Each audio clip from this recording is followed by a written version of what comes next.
போகட்டும், தலைமுறை ஒரு கோடி கண்ட என் தமிழ் விடுதலையாகட்டும்.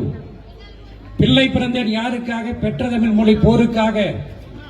உள்ளம் இருப்பதும் உயிர் இருப்பதும் உயிர்நிகர் தமிழ் சீருக்காக என்று சொல்லி அன்னை தமிழுக்காக தன்னுடைய தேக்குமர தேகங்களுக்கு தீயிட்டுக் கொண்டு மாண்டு போன வரலாறு திராவிட முன்னேற்ற கழகத்திற்கு மட்டுமே உண்டு என்பதை இந்த நேரத்தில் நான் தெரிவித்துக் கொள்கிறேன், அடித்து சொல்லுகின்றேன். திராவிட முன்னேற்ற கழகத்தினுடைய மேடைகள் என்பது மாலை நேர பல்கலைக்கழகம் என்று ஊமைகளை பேச வைத்த உணர்ச்சி காவியம் பேரறிஞர் பெருந்தகை அண்ணா அவர்கள் எடுத்துச் சொன்னார்கள். அப்படிப்பட்ட மகத்தான நாம் கேட்கிற கேள்வி இதுதான். இந்தி படிக்காததால் கெட்டு போனது நாங்களா, இந்தி படித்ததால் கெட்டு போனது யூபி காரணமா பீகார் காரணம்? இந்தி என்பது யூபி காரனுக்கும் பீகார் காரனுக்கும் தாய்மொழி இல்லை.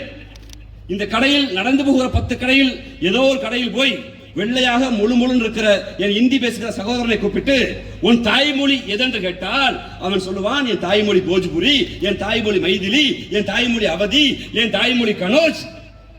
இந்திய கொண்டாந்து திணிச்சிட்டான். எப்ப திணிச்சிட்டான்? இந்தியாவுடைய அரசமைப்பு சட்டம் வந்த பின்பு இந்தியாவுடைய ஒரே மொழி ஹிந்தி மொழி, இந்தியர்கள் என்றால் இந்தி படிக்க வேண்டும் என்று நீங்கள் எல்லாம் எங்கள் மீது மொழி திணிக்கப்பட்ட போது உங்க ஊர்ல பெரியார் ஒருத்தர் இருந்தாரு, பேரறிஞர் அண்ணான்னு ஒருத்தர் இருந்தாரு, தமிழ்நாடு தடுத்துருச்சு.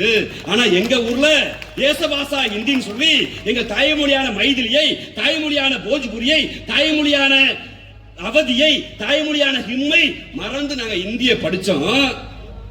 கணக்கும் அறிவியலும் பிசிக்ஸும் இருக்கக்கூடிய தாவரவியல் விலங்கியல் எல்லாம் ஹிந்தியில இருந்துச்சு. என் தாய்மொழி போஜ்புரி, என் தாய்மொழி மைதிலி.